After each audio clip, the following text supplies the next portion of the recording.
नाज़िर सिंध के ॿियनि शहरनि जियां मीरवाह गुरचाणी में भी बिजली की लोड शेडिंग जो आज़ार बरक़रार है, जंहिं करे शहर में वापारी सरगर्मियों मुतासिर थी रहियूं आहिनि ऐं पोरित सख़्त परेशानियुनि खे मुंहुं ॾियण ते मजबूर आहिनि।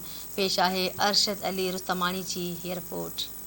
जी असीं इन वक़्तु मौजूदु आहियूं मीरवा गुरचाणी में ऐं मार्केट में मौजूदु आहियूं ऐं हिते जेको आहे मीरवा गुरचाणी में लाइट जो वॾो बहिरान आहे ऐं ईद जो टाइम लॻो पियो आहे ऐं कारोबार जेको आहे सॼो टिप लॻो पियो आहे ऐं हिते मौजूदु जेके आवाम आहिनि जेके उन्हनि सां ॻाल्हि ॿोल करूं था ऐं ॿियो जेके हिते टेलर आहिनि जेके दर्ज़ी जो कमु करनि था उन्हनि लाइ बि वॾी परेशानी आहे। अचो त उन्हनि सां ॻाल्हि ॿोल करूं था, वधीक उन्हनि जो इन हवाले सां छा चवणु आहे।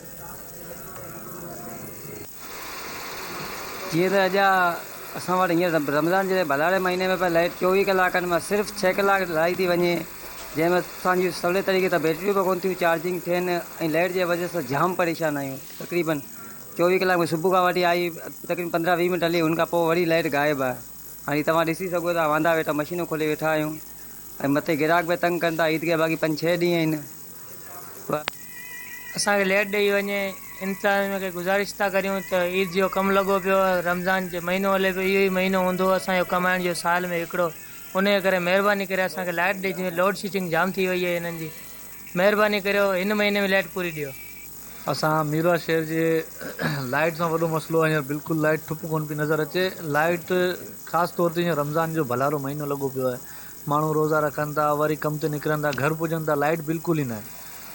असां मुतालबो करूं था त उन्हनि सां आला हुक्मराननि सां महिरबानी करे लोड शेडिंग ख़तमु कई वञे। लाइट जो शदीद बुरान थी वियो आहे। जीअं त 12 कलाक आहे, 12 कलाक कोन्हे का। असीं सुबुह खां अचूं था, 2 कलाक लाइट आहे, 2 कलाक कोन्हे को।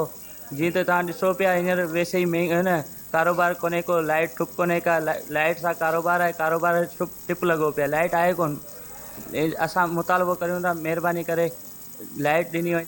शहर में तमामु घणी लोड शेडिंग आहे। 24 कलाकनि में 15 कलाक जेको आहे बिजली आहे कोन। मार्केटनि में ऊंधाई लॻी पई आहे। शहर में दर्ज़ी परेशान आहिनि, दुकानदार परेशान आहिनि। ॿाराड़ी में लाइट कोन्हे, हर माण्हू परेशान आहे। सीज़न हले पियो, लाइट जो तमामु घणो बहिरान आहे। पाणी घरनि में कोन्हे, रमज़ान जो महीनो लॻो पियो आहे। कैमरामैन रोहन कुमार सां गॾु अरशद अली रुस्तमानी, दर्पी TV।